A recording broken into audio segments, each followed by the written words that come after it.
10 mahasiswa, 1 villa murah di puncak, dan 1 pintu misterius yang tidak boleh dibuka. Liburan kelulusan Rian berubah menjadi malam penuh teror saat lampu villa mati total, dan suara gedoran keras menghantam pintu belakang. Bukan manusia yang menggedor, melainkan entitas yang marah karena wilayahnya terusik. Apakah mereka semua bisa keluar dengan selamat, atau justru terjebak selamanya? Simak kisah lengkap misteri Villa Cempaka malam ini. Klik subscribe di channel Radio Kelam agar kalian tidak ketinggalan cerita horor paling mencekam minggu ini. Kisah ini terjadi di tahun 2019. Zaman di mana penderitaan terbesar mahasiswa tingkat akhir hanyalah revisi skripsi dari dosen yang sulit dihubungi. Perkenalkan, tokoh utama kita bernama Rian. Rian ini adalah ketua angkatan yang karismatik, tapi punya satu kelemahan fatal, terlalu hemat.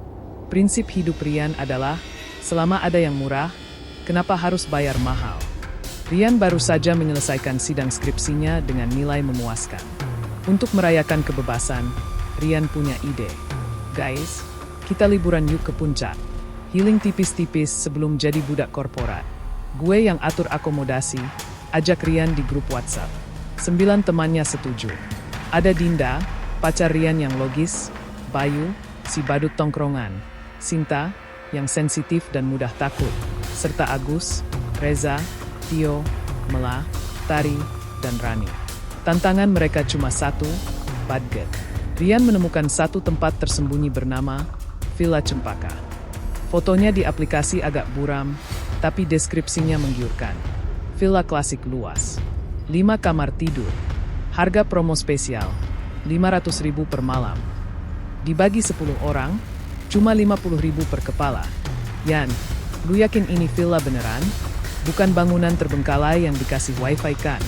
Tanya Bayu curiga. Namun Rian tetap nekat membayar lunas.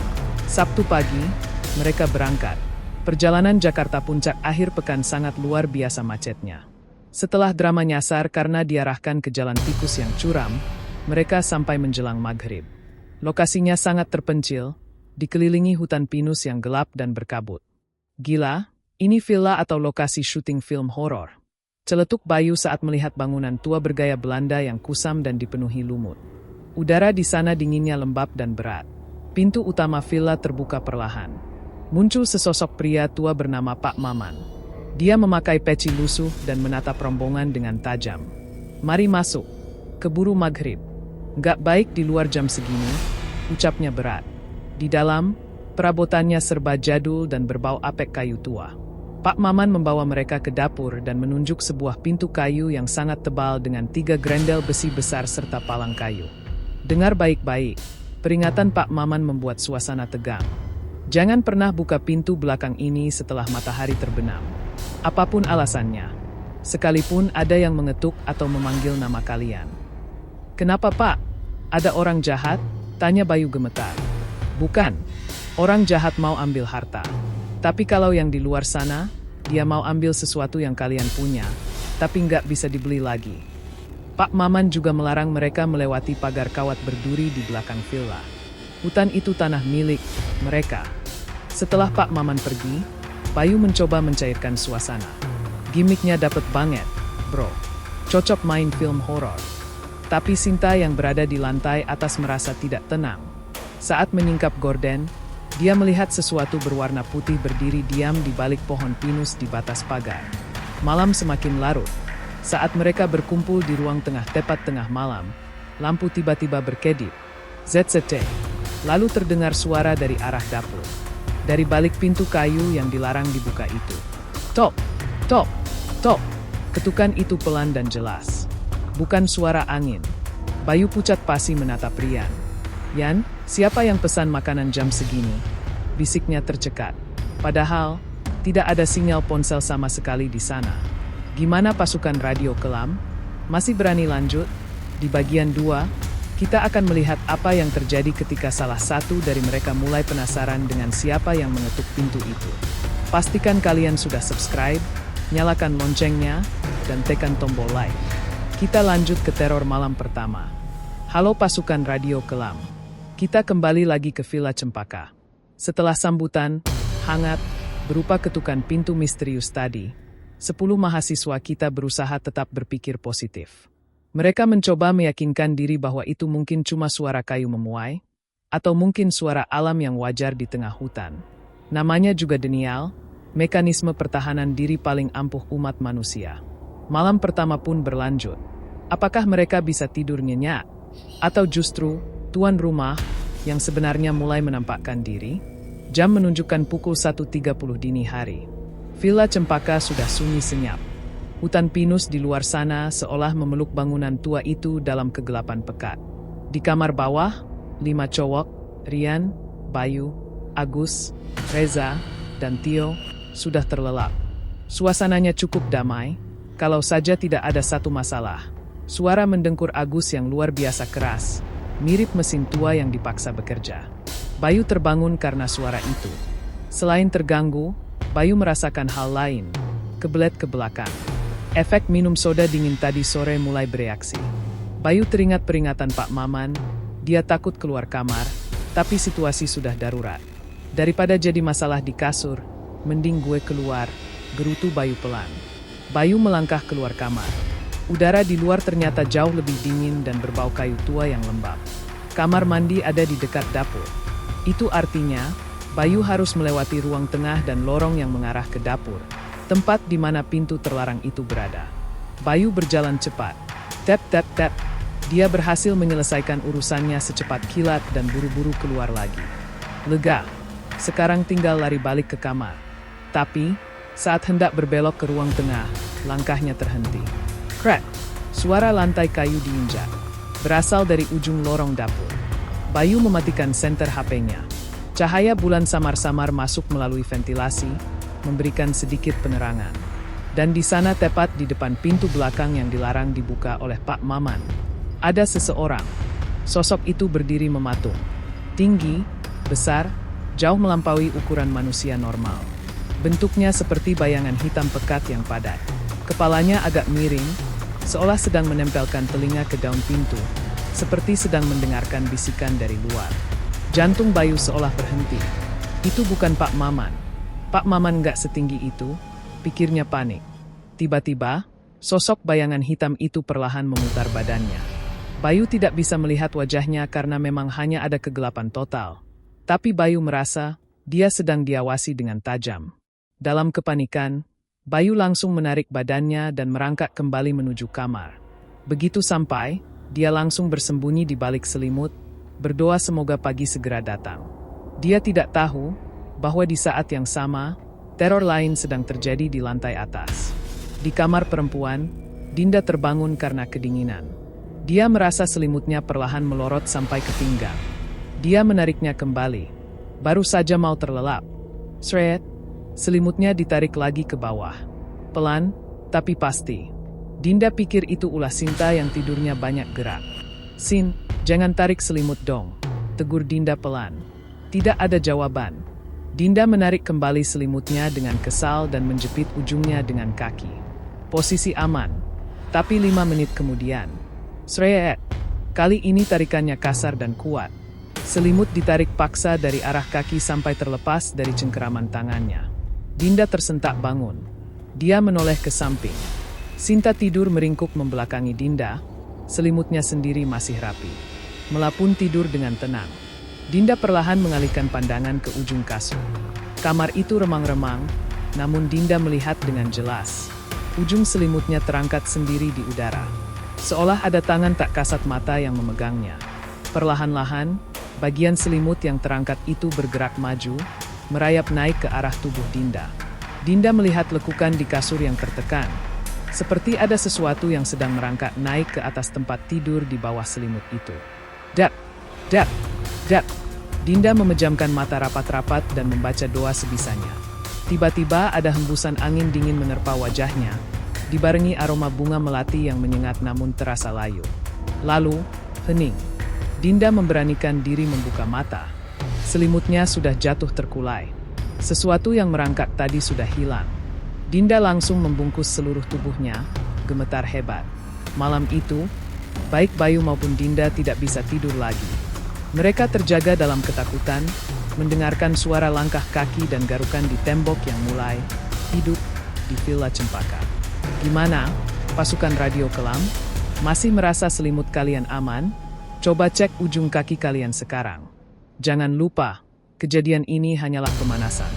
Di bagian 3, mereka akan melakukan kesalahan fatal, melanggar batas wilayah. Sinta akan melihat sesuatu yang indah di hutan belakang yang akan memancingnya masuk ke dalam perangkap. Pastikan kalian sudah like, share, dan subscribe channel Radio Kelam. Kita lanjut ke bagian 3, di mana satu teman mereka akan menghilang. Halo pasukan Radio Kelam, kembali lagi di Villa Cempaka. Setelah malam pertama yang penuh dengan sapaan dari penghuni tak kasat mata, mulai dari Bayu yang melihat siluet misterius di dapur, sampai Dinda yang merasakan gangguan saat tidur, matahari akhirnya terbit. Cahaya pagi biasanya membawa keberanian baru. Rasa takut semalam seolah menguap bersama kabut yang menipis. Dan disinilah sifat dasar manusia muncul kembali, meremehkan peringatan. Mereka pikir siang hari itu aman. Mereka pikir sesuatu yang menghuni hutan itu takut pada matahari. Padahal, siang hari bolong di hutan terlarang bisa jauh lebih menipu daripada malam gelap gulita. Minggu pagi di Villa Cempaka. Jam menunjukkan pukul 8 tepat. Matahari puncak bersinar cerah, menembus celah-celah pohon pinus yang menjulang tinggi. Udara terasa segar, dingin-dingin empuk. Rian mengumpulkan teman-temannya di teras belakang sambil menyeruput kopi. "Guys, lihat deh," kata Rian sambil menunjuk ke arah hutan. "Cuacanya cerah banget. Sayang kalau kita cuma mendekam di villa. Mending kita jalan-jalan sebentar ke hutan pinus itu. Lumayan buat stok konten medsos." Bayu langsung memprotes. "Yan, lu lupa pesan Pak Maman? Katanya jangan lewat pagar kawat itu." "Ah, Pak Maman kan bilangnya setelah maghrib. Ini kan masih pagi, mataharinya aja masih terang," sanggah Rian dengan logikanya sendiri. "Lagian paling isinya cuma warga yang cari kayu bakar." Dinda sebenarnya ragu. Dia masih ingat jelas sensasi dingin semalam. Tapi melihat teman-teman yang lain, terutama Sinta, terlihat antusias ingin berfoto, Dinda akhirnya mengalah. "Ya udah, tapi jangan jauh-jauh ya. Cuma sampai bukit kecil itu aja, terus balik," tegasnya. 10 mahasiswa itu pun bersiap. Mereka berjalan menuju batas belakang villa. Di sana, terlihat pagar kawat berduri yang sudah tua dan karatan. Sebagian kawatnya sudah ambruk ke tanah. Di tiang pagar, ada papan kayu lapuk bertuliskan, "Batas. Jangan." Sisanya hilang dimakan waktu. Satu persatu mereka melewati batas itu. Rian memimpin di depan, sementara Sinta berada di posisi agak belakang. Awalnya, semua terasa normal. Hutan pinus itu memang indah. Pohonnya tinggi menjulang, tanahnya tertutup jarum pinus kering yang empuk saat diinjak. "Gila, ini keren parah. Yan, fotoin gue di sini," seru Sinta sambil berpose. Mereka berjalan semakin dalam hingga villa tua itu tidak terlihat lagi, tertutup rapatnya pepohonan. Sekitar 30 menit berjalan, suasana berubah. Kabut tipis mulai turun secara tidak wajar. Padahal matahari masih terik di atas sana. Di dasar hutan, kabut putih setinggi lutut mulai merayap. Suara burung yang tadi ramai, tiba-tiba hilang. Hening. Yang terdengar hanya suara langkah kaki mereka di atas ranting kering. "Krek, krek, kok sepi banget ya?" bisik Dinda. "Yan, balik yuk. Perasaan gue nggak enak." "Bentar lagi, Yang. Tanggung," jawab Rian, masih fokus melihat ponselnya yang sebenarnya sudah tidak ada sinyal. Saat rombongan sedang fokus pada jalan menanjak, Sinta yang berada paling belakang menangkap sesuatu. Seekor kupu-kupu besar dengan sayap berwarna biru metalik yang bersinar indah. Kupu-kupu itu terbang rendah, berputar-putar di depan wajah Sinta. "Cantik banget," gumam Sinta. Matanya terpaku pada kepakan sayap itu. Kupu-kupu itu terbang menjauh dari jalur setapak, masuk ke celah antara dua pohon beringin besar yang akarnya menjuntai. Tanpa sadar, kaki Sinta melangkah mengikuti titik biru itu. Sinta, panggil Dinda dari depan, tapi Sinta tidak mendengar. Di telinganya, hutan itu sunyi senyap. Yang dia dengar hanyalah suara dengungan halus yang menghipnotis. Niung, niung. Sinta berjalan masuk ke semak belukar. Matanya kosong. Dia merasa kupu-kupu itu seolah berbisik. "Ayo, sini, ikut kami." Di rombongan utama, Rian mendadak berhenti. Kok sinyal gue hilang total ya? Sama, gue juga no service, sahut Agus. Rian mulai menghitung anggota rombongan. 1, 2, 3. Bayu, Agus, Dinda. Loh, Sinta mana? Semua orang menoleh. Barisan belakang kosong. Tadi Sinta di belakang gue kok, kata Mela panik. Tadi dia lagi benerin sepatu. Sinta, teriak Dinda. Tidak ada jawaban. Teriakan Dinda hanya menggema lalu hilang ditelan kabut yang semakin pekat. Kepanikan mulai melanda. 10 orang kini tinggal 9. Mereka mencari selama 1 jam, namun Sinta lenyap tanpa jejak. Tenang, kita cari jejak kakinya, perintah Rian. Agus akhirnya menemukan sesuatu di dekat pohon beringin besar. Yan, sini. Ada jejak sepatu Converse. Ini punya Sinta. Mereka berlari mendekat. Namun, bulu kuduk mereka langsung berdiri melihat jejak itu. Jejak kaki Sinta tidak mengarah ke dalam atau keluar hutan. Jejak itu berputar-putar mengelilingi satu pohon besar itu berkali-kali. Lingkaran jejaknya begitu rapi dan dalam, seolah-olah Sinta telah berjalan memutari pohon itu ratusan kali tanpa henti. Ini apa, Yan? Kenapa dia muter-muter di sini? Tanya Dinda ngeri. Bayu menelan ludah. Ini namanya gendam hutan, atau pangalimuman. Dia dibuat tersesat secara batin. Dia merasa jalan lurus sejauh berkilo-kilometer, padahal aslinya dia cuma berputar di satu titik ini doang. Dia sedang berada di dimensi yang berbeda. Tiba-tiba, hihihi, terdengar suara tawa lirih dari balik leher mereka. Semua tersentak. Itu bukan Sinta, jawab Bayu tegas. Matahari kini seolah tertutup oleh awan kelabu yang tebal. Rian menyadari keadaan semakin genting. Bayu, Agus, ikut gue balik ke villa cari Pak Maman. Sisanya tunggu di sini, jangan berpencar. Pegangan tangan. Rian berlari menembus kabut, berharap bisa menemukan pertolongan. Sementara itu, di dimensi lain, Sinta masih berjalan mengikuti kupu-kupu biru itu. Dia merasa sudah berjalan sangat jauh hingga sampai ke sebuah batu besar berlumur. Di atas batu itu, duduk sesosok anak kecil yang membelakanginya. "Kakak, mau main?" tanya anak kecil itu tanpa menoleh. Sinta tersenyum kosong. "Boleh." Dan saat anak kecil itu memutar kepalanya secara perlahan, Sinta melihat sesuatu yang membuatnya ingin berteriak. Namun suaranya seolah terkunci. Bagaimana nasib Sinta yang kini tertahan di sisi lain? Apakah Pak Maman punya cara untuk menariknya kembali sebelum gerbang dimensi itu tertutup selamanya? Terima kasih sudah menyimak Radio Kelam. Ingat, jangan pernah meremehkan batas yang telah ditentukan oleh alam. Tekan tombol like jika kalian ingin segera lanjut ke bagian berikutnya. Share video ini kepada teman-teman petualang kalian, dan pastikan kalian sudah subscribe agar tidak ketinggalan. Sampai jumpa di kegelapan berikutnya. Tetaplah waspada. Halo pasukan Radio Kelam. Kita kembali ke hutan pinus di belakang Villa Cempaka. Situasi makin kacau. Matahari sudah mulai condong ke barat, mengubah langit biru menjadi oranye kemerahan yang sendu. Kabut hutan semakin tebal, seolah-olah hutan ini ingin menyembunyikan rahasianya rapat-rapat. Rian, Bayu, dan Agus berlari terseok-seok mengikuti langkah kaki Pak Maman yang, anehnya, sangat cepat untuk ukuran orang tua. Pak Maman tidak banyak bicara. Beliau hanya komat kamit membaca sesuatu sambil memegang segenggam garam kasar. Di bagian ini, kita akan melihat apa yang terjadi ketika manusia memaksa masuk ke taman bermain mereka. Dan percayalah, Sinta yang mereka temukan nanti, mungkin bukan lagi Sinta yang mereka kenal. Pak Maman. Pelan dikit napa. "Pak, napas saya tinggal sisa kuota malam nih." Keluh Bayu sambil memegangi lututnya yang gemetar. Pak Maman berhenti mendadak. Dia mengangkat tangannya, memberi isyarat agar semua diam. Jangan berisik.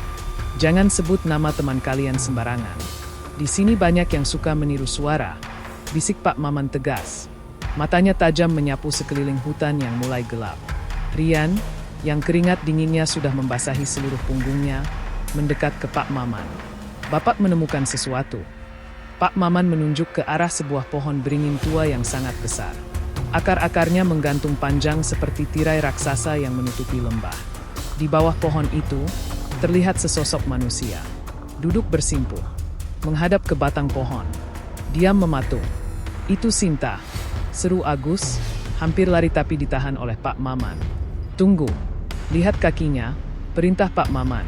Mereka menyipitkan mata. Kaki Sinta tidak menapak tanah dengan wajar. Posisi duduknya aneh, seolah-olah dia sedang melayang sedikit, ditopang oleh energi yang tidak terlihat. Pak Maman menaburkan garam kasar ke arah depan sambil membacakan doa. Permisi, kami mau menjemput teman kami. Jangan diganggu. Setelah melempar garam, Pak Maman memberi kode. Ayo, ambil teman kalian. Cepat, jangan nengok kiri kanan. Rian dan Bayu berlari mendekati Sinta. Kondisinya memprihatinkan. Baju kotor penuh tanah dan rambut berantakan penuh ranting. Sinta, lu ngapain di sini? Panggil Rian. Sinta perlahan menoleh. Wajahnya pucat pasi, bibirnya membiru, dan matanya terbuka lebar tanpa fokus. Tapi yang paling mengerikan adalah, Sinta tersenyum lebar secara kaku. Hihi, Rian, Bayu, kalian terlambat. Suara Sinta terdengar berbeda, seperti suara anak kecil. Aku lagi main sama mereka. Seru banget. Ada yang badannya besar, ada yang badannya merah. Sinta tertawa cekikikan sambil menunjuk ke semak-semak yang kosong. Pak Maman mendekat, lalu menepuk dahi Sinta cukup keras. Sadar, Neng. Pulang. Sinta tersentak kaget, lalu badannya lemas dan pingsan. Angkat, bawa ke villa sekarang. Jangan berhenti sampai melewati pagar. Perintah Pak Maman.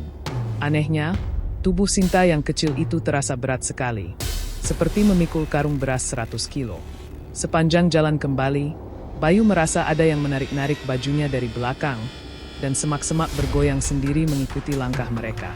Sesampainya di villa, matahari sudah tenggelam sepenuhnya. Dinda dan Mela langsung histeris melihat kondisi Sinta. Mereka membaringkan Sinta di sofa. Pak Maman berdiri di dekat pintu dengan wajah tegang. Jangan biarkan dia sendirian. Dan ingat, pintu belakang jangan dibuka. Sinta mulai sadar, tapi perilakunya berubah total. Dia duduk tegak dan menatap teman-temannya dengan tatapan asing, lalu tertawa sendirian. Saat Dinda menyodorkan air, Sinta menepisnya hingga pecah. Air kotor. Jangan kasih aku air kotor. Bentaknya dengan suara yang berubah-ubah, kadang berat seperti pria tua. Dia mulai meracau dalam bahasa kuno yang tidak dipahami siapapun. Suasana makin mencekam saat Sinta tiba-tiba berdiri dan berjalan mengelilingi ruangan dengan punggung membungkuk, persis seperti perilaku penghuni hutan. Dia mengendus-endus udara di sekitar teman-temannya. Wangi enak, gumamnya sambil menyeringai. Tiba-tiba, suara adzan maghrib terdengar sayup-sayup dari ponsel salah satu teman mereka. Reaksi Sinta langsung berubah drastis. Dia menutup telinganya rapat-rapat dan berteriak, "Panas! Diam!" Sinta berlari ke sudut ruangan, gemetar hebat, dan jarinya menunjuk ke arah plafon yang gelap. "Dia datang!" bisiknya. Si tinggi besar. Dia marah karena kalian berisik di rumahnya. Dia berdiri di sana, matanya merah. Bayu mencoba menyorot sudut itu dengan senter HP, tapi Sinta makin histeris. "Jangan disenterin. Dia ngeliatin kamu, Bayu. Dia di belakang kamu." Bayu langsung melompat panik. Sinta berteriak lagi. Dia minta sesuatu. Kalau tidak, semuanya tidak bisa pulang. Bersamaan dengan itu, lampu villa tiba-tiba berkedip-kedip cepat, dan mati total.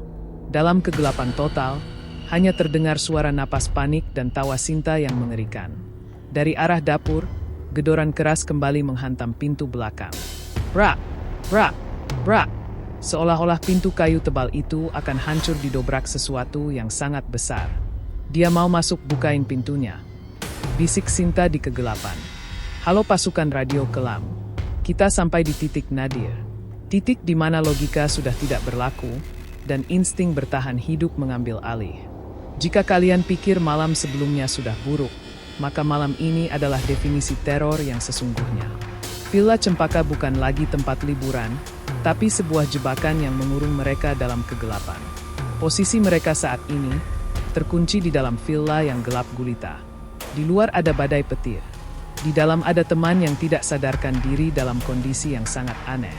Dan di pintu belakang, Ada sesuatu yang sangat marah ingin masuk. Siapkan mental kalian. Matikan lampu kamar biar suasananya lebih terasa. Kita masuk ke puncak teror malam terakhir. Pet, listrik mati total. Villa Cempaka tenggelam dalam kegelapan yang pekat. Bukan gelap biasa, tapi gelap yang tebal. Kalian tahu kan rasanya gelap yang membuat mata sakit karena berusaha mencari sedikit saja titik cahaya? Seketika itu juga, kepanikan meledak di ruang tengah. Gelap. Rian, nyalain senter HP lu, Yan, seru Agus panik. Suaranya bergetar hebat. Sabar, HP gue di saku celana. Susah ngambilnya dalam kondisi gelap begini. Balas Rian yang juga mulai kehilangan ketenangannya. Di tengah kekacauan itu, terdengar suara Bayu mencoba mencairkan suasana meski ketakutan. Waduh, jangan-jangan dayanya habis? Rian, lu hematnya kebangetannya. Masa sewa villa dayanya mepet banget? Sembarangan lu, Bey. Ini gangguan dari pusat kayaknya. Udah jangan ngelawak, cari lilin sekarang, bentak Rian. Mereka meraba-raba dalam kegelapan. Cahaya kilat dari petir di luar sesekali menyambar, memberikan penerangan sekilas yang justru membuat suasana makin mencekam. Setiap kali kilat menyambar, bayangan perabotan tua di villa itu terlihat seperti siluet entitas yang sedang mengintai. Akhirnya, Dinda berhasil menyalakan sebatang lilin. Cahaya oranye temaram mulai menerangi ruang tengah. Wajah-wajah mereka terlihat sangat pucat. Bayangan mereka terpantul besar-besar di dinding, bergoyang-goyang mengikuti nyala api lilin yang tertiup angin dari celah ventilasi. Tapi, ada satu orang yang wajahnya terlihat sangat ganjil. Sinta. Sinta duduk di pojok sofa, menunduk dengan rambut berantakan menutupi wajahnya. Dia diam. Tenang. Terlalu tenang hingga suasananya terasa membeku. Bra! Suara hantaman keras terdengar dari arah dapur. Jantung mereka seolah berhenti berdetak detik itu juga. Suara apa itu? Bisik Tari gemetar sambil memeluk lengannya sendiri. Itu pintu belakang. Jawab Rian, matanya terbelalak menatap lorong gelap yang mengarah ke dapur. Bra! Bra! Gedoran itu datang lagi. Lebih brutal. Suaranya bukan seperti tangan manusia yang mengetuk, tapi suara benda sangat berat yang dihantamkan sekuat tenaga ke daun pintu kayu. Getarannya bahkan terasa sampai ke lantai ruang tengah. Debu-debu dari plafon berjatuhan saking kuatnya getaran itu. Sinta tiba-tiba mengangkat kepalanya. Matanya melotot ke atas, hanya menyisakan bagian putihnya saja. Mulutnya menyeringai lebar, sangat lebar hingga memberikan kesan yang tidak manusiawi. Hihihi, sudah datang. Tamunya sudah datang. Suara Sinta berubah total. Suaranya berat, serak, dan bergema, seolah ada dua entitas yang bicara sekaligus dari dalam tenggorokannya. Buka pintunya. Kasih dia masuk. Tanpa aba-aba, Sinta melompat dengan gerakan yang sangat cepat dan tidak wajar, menyerupai gerakan pemangsa. Tujuannya satu, pintu belakang. Tahan Sinta. Jangan biarin dia buka pintu. Teriak Rian panik. Agus, Reza, dan Tio segera menerjang untuk menahan Sinta. Tapi tenaga Sinta di luar nalar. Tubuh kecilnya tiba-tiba memiliki kekuatan yang sangat besar. Sinta meronta-ronta hebat sambil mengeluarkan suara-suara geraman yang asing. Bayu yang bingung langsung menyiramkan sedikit air mineral ke arah Sinta, berharap dia sadar. Sinta berhenti sejenak, menoleh pelan ke arah Bayu dengan tatapan yang sangat tajam. Panas. Jangan ganggu aku. Rian segera pasang badan di depan pintu belakang. Pintu kayu tebal itu mulai retak. Slot besi grendelnya mulai bengkok karena dihantam dari luar. Suara geraman rendah terdengar dari balik pintu, seperti predator besar yang sedang kelaparan. Rian dan teman-temannya segera menyeret Sinta kembali ke ruang tengah dan mengamankannya di kursi menggunakan tali yang ada di sana.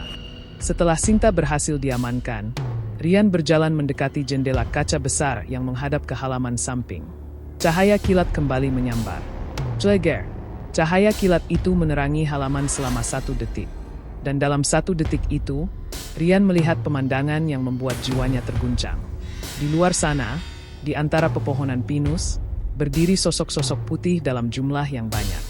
Mereka berdiri tegak, mematung, menatap lurus ke arah villa. Astagfirullah. Rian mundur selangkah. Kenapa Yan? Lu lihat apa? Tanya Dinda mendekat. Jangan lihat jendela. Tutup mata kalian. Perintah Rian dengan suara bergetar. Kita dikepung, Din, kita terjebak. Bayu yang penasaran justru nekat mengintip. Tepat saat itu, salah satu sosok itu seolah menempelkan bayangannya ke kaca jendela. Bayu menjerit histeris dan langsung bersembunyi di bawah meja. Kepanikan melanda seluruh ruangan. Mereka benar-benar terisolasi. Pintu depan terkunci rapat, pintu belakang sedang didobrak, dan jendela dikepung. Tiba-tiba, gedoran di pintu belakang berhenti. Kesunyian yang mendadak ini justru lebih menakutkan. Bum, bum, bum. Suara langkah kaki berat terdengar di lantai dapur. Langkah itu pelan, tapi sangat berat, seolah membawa beban ribuan ton. Lantai kayu berderit ngeri. Langkah itu mendekat ke arah mereka. Dari kegelapan lorong dapur, muncul 2 titik merah menyala setinggi 2 meter. Sosok itu tinggi besar, dengan aura kegelapan yang sangat kental. Itulah sang penjaga hutan yang wilayahnya terusik. Sosok itu mengeluarkan suara geraman yang menggetarkan kaca-kaca jendela yang masih tersisa. Lari ke depan, dobrak pintu utama, panggil Pak Maman. Teriak Rian memberikan komando terakhir. Rian mengambil sebuah kursi kayu dan melemparkannya ke arah entitas itu untuk mengalihkan perhatian. Brak! Kursi itu hancur tanpa memberikan efek apapun. Lari Bayu, cari bantuan sekarang. Bayu, dengan sisa keberanian yang dia punya, langsung berlari sekencang-kencangnya menuju pintu depan. Dia menabrak pintu itu dengan bahunya hingga terbuka. Bayu lari keluar menembus badai dan kegelapan, melewati barisan bayangan putih yang mencoba menghalanginya. Dia lari sambil berteriak memanggil satu nama yang jadi harapan terakhir mereka. Pak Mama Aan. Tolong Pak, teman saya dalam bahaya. Gimana, pasukan radio kelam? Napas kalian masih aman? Rian dan teman-temannya terjebak di dalam villa bersama entitas yang mengamuk. Sementara Bayu harus lari sendirian menembus kegelapan demi mencari bantuan. Apakah Bayu berhasil sampai ke pos Pak Maman tepat waktu? Dan apakah mereka bisa menyelamatkan Sinta yang sudah ditandai? Jangan lewatkan bagian terakhir karena di sana, kita akan melihat ritual pemulihan yang menegangkan, dan sebuah kejutan yang terjadi di perjalanan pulang mereka. Pastikan kalian sudah tekan tombol like, dan subscribe channel Radio Kelam biar nggak ketinggalan penutupnya. Tetaplah waspada, karena mungkin ada sesuatu yang sedang menunggu di balik pintu kalian saat ini. Halo pasukan Radio Kelam, kita sampai di penghujung kisah. Di bagian sebelumnya, kita meninggalkan Rian dan teman-temannya dalam kondisi kritis. Terkunci di dalam villa gelap bersama Sinta yang mengalami gangguan kesadaran hebat, sementara entitas penjaga hutan sedang mengamuk di ruang tengah. Bayu, satu-satunya harapan, berlari menembus badai mencari bantuan. Apakah bantuan datang tepat waktu? Atau Villa Cempaka akan menjadi saksi bisu hilangnya 10 nyawa mahasiswa ini?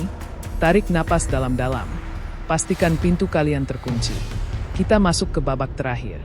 Di dalam villa, Rian, Agus, dan Reza sudah terpojok ke dinding. Mereka menjadikan meja makan tua sebagai tameng terakhir. Di depan mereka, sosok gelap berukuran raksasa itu mengangkat lengannya tinggi-tinggi. Mata merahnya menyala dalam kegelapan, menatap tajam ke arah mereka. Braa!